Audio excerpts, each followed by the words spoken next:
Sindi uguhatira kubyumva, ariko abo twita abasirikare b'umubiri wawe bari ku rugamba buri segonda mu gihe wowe uri kwikorera ibyo ushatse bagira ngo umere neza. Abenshi uzi mu baryamye mu bitaro barembye bameze nabi, bamwe wareba ugahita ukira wari urwaye, nuko abasirikare b'umubiri babo batameze neza. Ese mubaze, wifuza ubuzima bwiza mu myaka yawe usigaje ku isi? Niba ari yego, reka tuze kugirana ku musozi uroba iki kiganiro, kuko tugiye kuvuga ku bintu byagufasha kongera abasirikare n'ubudahangarwa bw'umubiri wawe, bityo ugaca kubiri uturwara twa hato na hato ndetse no kuzahazwa natwo. Menya byinshi.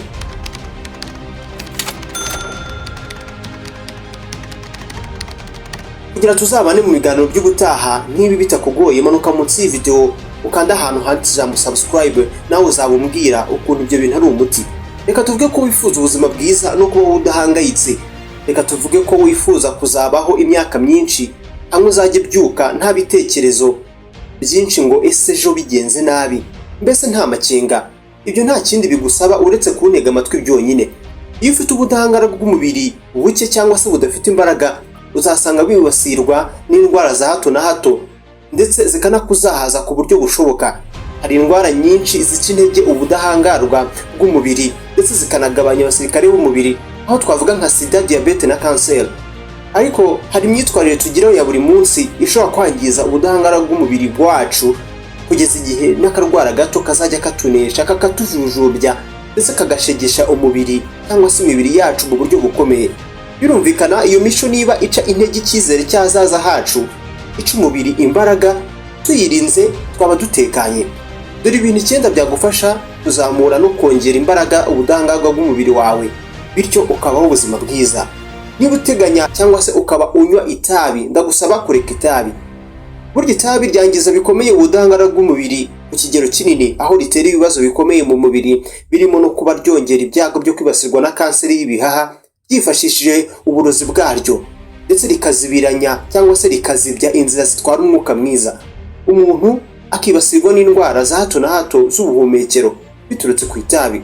Mbwira ukuntu wabaho neza rero igihe kinini warakimaze udahumeka neza, ntabwo bishoboka. Ugabanya ibiro by'umurengera no kubungabunga ibiro byawe. Burya umubyibuho ukabije ni mubi, wangiza ubudahangarwa bw'umubiri ukagabanuka, nanone ugatuma indwara zitandukanye zirimo indwara y'umutima zikwibasira. Rero kubungabunga ibiro byawe ku kigero cyiza bikaba bishyirwa mu bintu byagufasha bigatuma ugira ubuzima bwiza n'ubudahangarwa bw'umubiri buhagije. Kurya ifunguro ryiza kandi ryuzuye ni ikintu cya gatatu. Burya amafunguro dufata agira uruhare rukomeye cyane mu kubaka ubushobozi bw'umubiri cyangwa se bw'imibiri yacu mu guhangana n'indwara.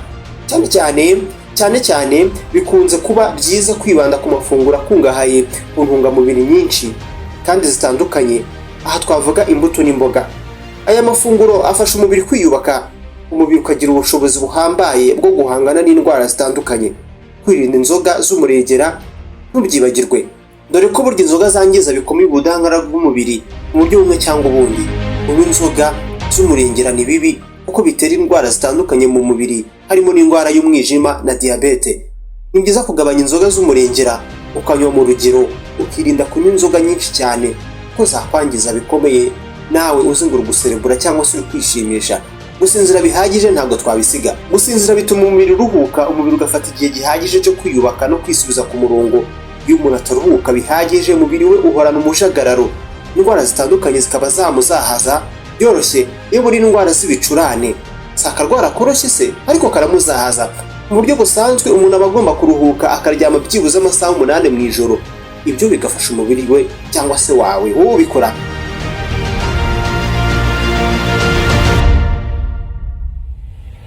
Gukora siporo nayo ni ikintu gikomeye ku buzima bwa muntu, kuko ifasha umubiri wa muntu gusubira ku murongo, umubiri ukubaka ubudahangarwa bw'umubiri wawo buhagije.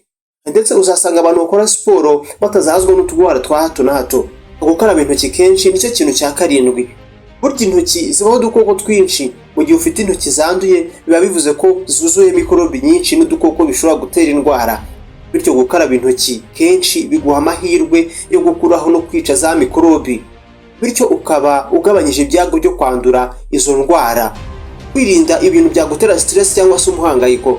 Burya stress nayo iri mu bintu bigabanya ubudahangarwa bw'umubiri ku kigero gikomeye. Ibi bigatuma uzahazwa n'indwara zoroheje harimo n'indwara zitakabaye ikibazo ubundi. Gufata inkingo zose nicyo kintu cya nyuma twasorezaho. Inkingo zikangura umubiri ukagira ubushobozi buhagije bwo guhangana n'indwara. Ibyo kandi bikawufasha kuba utazahazwa n'indwara za hato na hato. Murabizi mwese ukuntu mwakingizwaga kera mukiri bato. Ni byiza gufata inkingo zose zagenwe.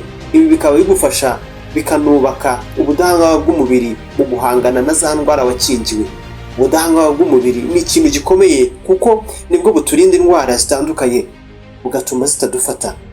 Zanadufata kandi ntituzahazwe nazo kandi tugahita dukira tutabaye indembe. Benshi uzumva babugereranya n'abasirikare b'umubiri. Ese witeguye bingana iki gutangira kubaho neza bitanga icyizere cy'ejo hazaza? Ntabwo mbizi.